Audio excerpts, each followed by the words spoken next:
When Taylor Swift first played in Melbourne 15 years ago, it was to an audience of 900.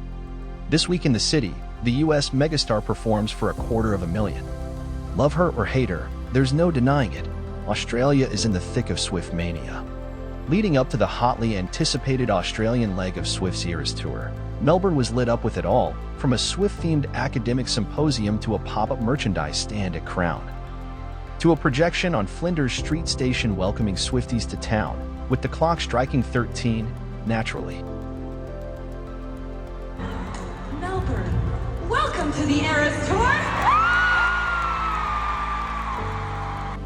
If I seem a little bit like I am losing my mind over the fact that there are 96,000 people here tonight.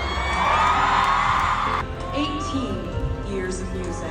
But we're gonna do this one era at a time. How does that sound to you, Melbourne? After tonight, when you hear these songs, you're gonna think about the memories that we made tonight in Melbourne on a Friday night. My name is Taylor. I'll be your host for this evening. Thank you for joining us here on the Eras Tour. It feels historic. We're talking seismic impacts from cheering at her shows and the growing practice of tailor-gating, in which ticketless fans gather outside the stadium to listen in and sing along together. The excitement is palpable and the atmosphere electric at the MCG on the first of her 7 Australian shows. With 96,000 fans in attendance, it's the biggest show of the tour and her career yet. Thousands of strangers become instant friends inside and outside the show. Young women swap handmade friendship bracelets and compliment each other's outfits, often elaborate and handmade. I'm sure I'm not the only one who feels my inner child healing. To paraphrase Swift herself, it gives me back my girlhood. The show itself is an eye-popping spectacle and completely engrossing. It clocks in at an impressive 3.5 hours, but flies by. The singer dips into each of her albums, other than 2000 SIX's self-titled album Justice for debut, which are represented by distinctive outfits and personalities. The dreamy hues of Lover, the gold of Fearless, the earthy, bucolic Folklore and Evermore, the gritty edge of Reputation, the princess gowns of Speak Now, the passion of Red. The metropolitan cool of 1989, the glitz and glam of Midnights. Each fan receives a wristband, which flashes in colors to match the era.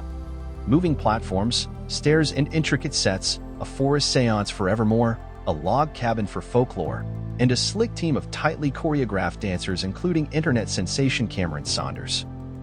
On fire as always, ensure there is always something to marvel at. Together.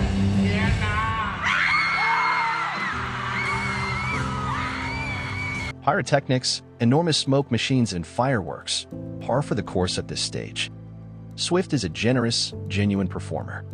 Much of her audience banter is scripted, but there's nothing fake about the tears she sheds as she surveys the enormous crowd after champagne problems.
Her stamina is incredible and her voice in fine form, but never better than on the evening's 2 highlights.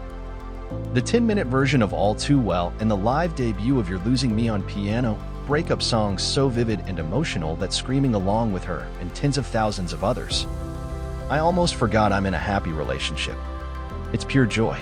Alternate cover to the Tortured Poets Department that nobody has seen.